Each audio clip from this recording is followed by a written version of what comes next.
So much, Evan. So I'm so excited that Evan introduced me because he is absolutely one of my favorite people. And Evan is such a trailblazer, always doing his part on campus to lead the charge when it comes to justice, equity, diversity, and inclusion. And so thank you so much, Evan. You're always just making us proud. So I also at this time want to thank the outstanding Institutional Inclusive Excellence for Student Initiatives, Equality University Student and Staff Planning Committee.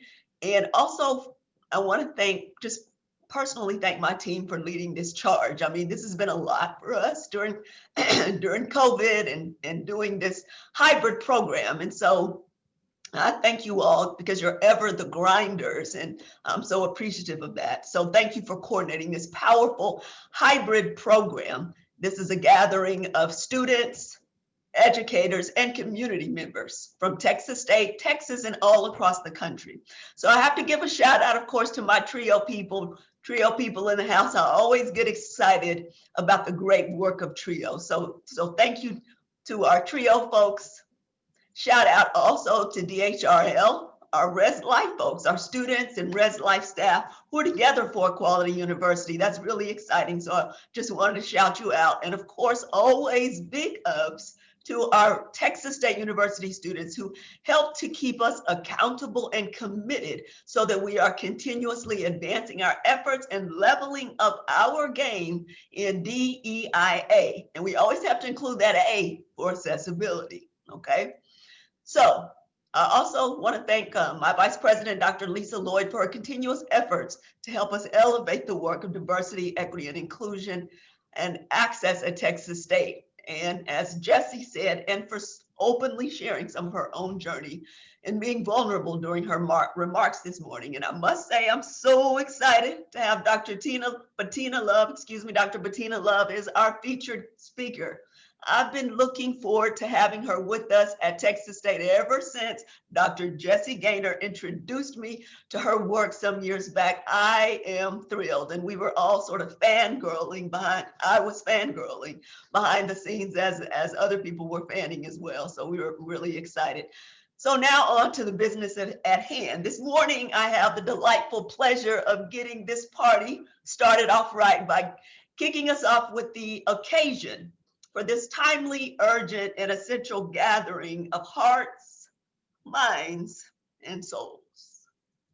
My occasion will be a creative and loquacious, because I just like saying loquacious.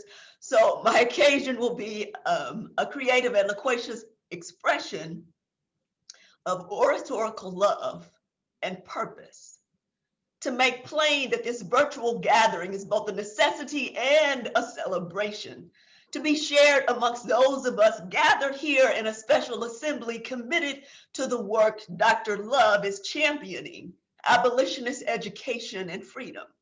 Because as Sister Angela Davis always reminds us, freedom is a constant struggle, and the ACLU keeps telling us that freedom cannot protect itself, and we keep finding out that truth more and more every day.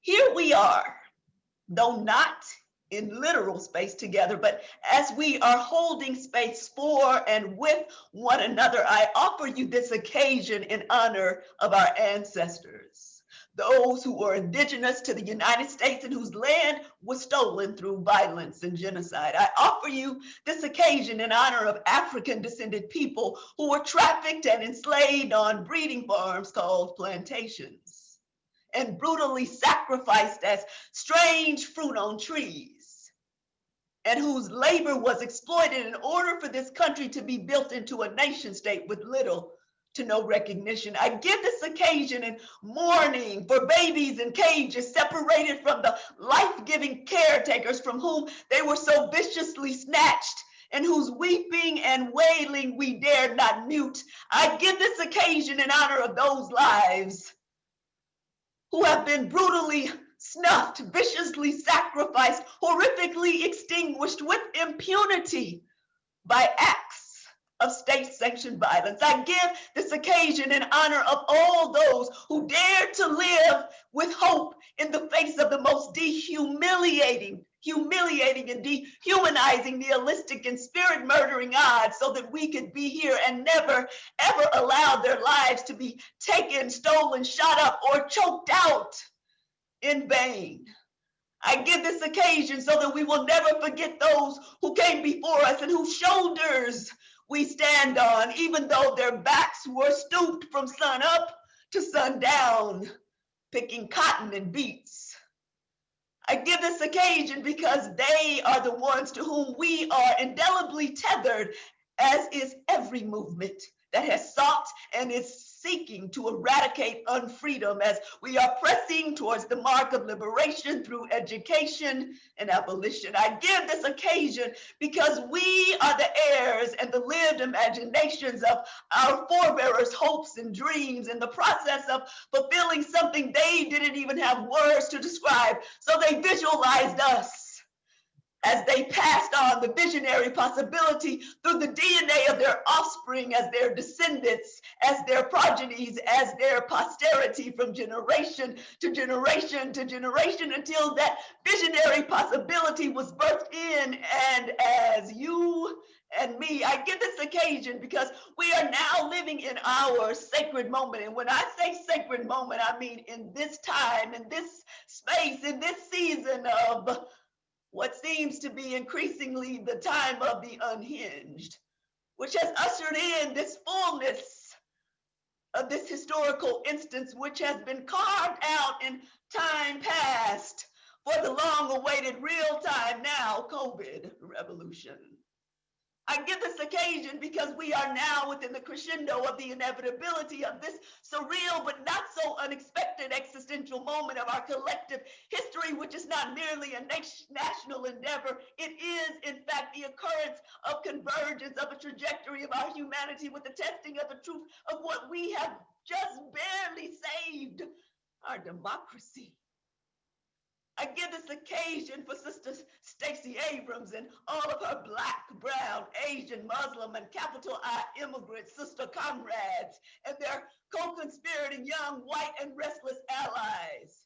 Because in case you haven't noticed, the very people who have been continuously denied the inalienable rights espoused by this democracy are the very ones who keep showing up to save it. Can I get an amen?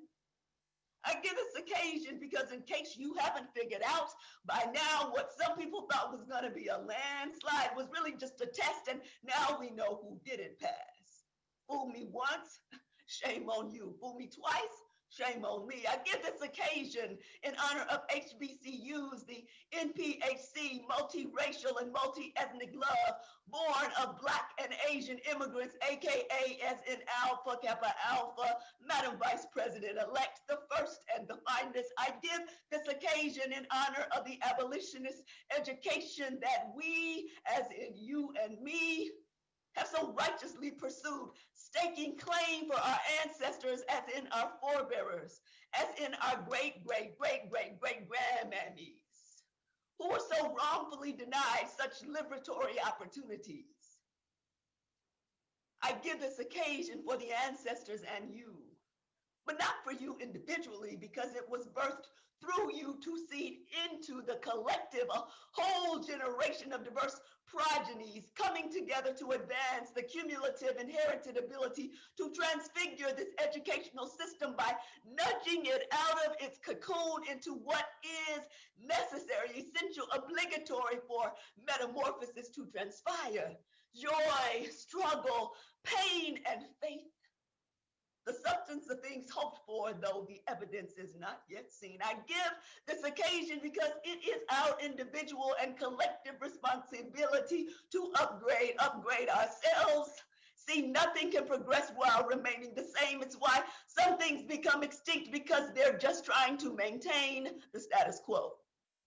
I give you this occasion because we are nudging the revolution, which is really our evolution, into our next, more advanced iteration of who we so desperately want to be, even when we keep getting in our own way. I give this occasion because while we won't always agree, we will always be bound together by blood, as in the blood, sweat, and tears of antebellum trafficking and enslavement that became the single largest financial asset in the entire U.S. economy before manumission. Give us free and our reparations. I give this occasion because the mindset from that dehumanization was passed on and recirculated within U.S. curriculum and into the collective conscious for far too many generations, and the impact of that accumulated effect remains ever present with us today in testing and test scores and all of the children's books in schools. I give this occasion because this moment is our sacred opportunity to be real.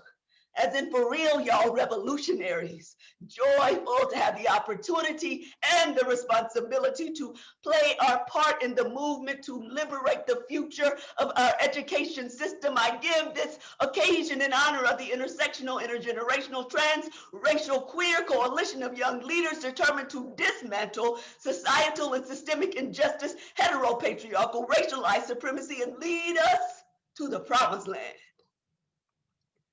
I give this occasion in honor of the struggles and possibilities of what it would truly mean to move beyond the educational survival complex and into the rebellious spirit of creativity, ingenuity, imagination, and our birthright to thrive.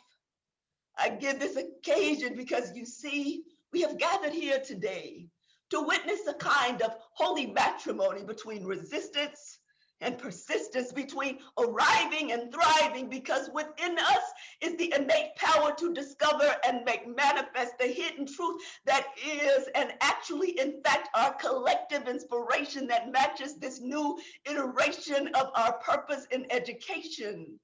I give this occasion because we are in pursuit of abolitionist education and liberation. Oh yeah, that's freedom. Thank you.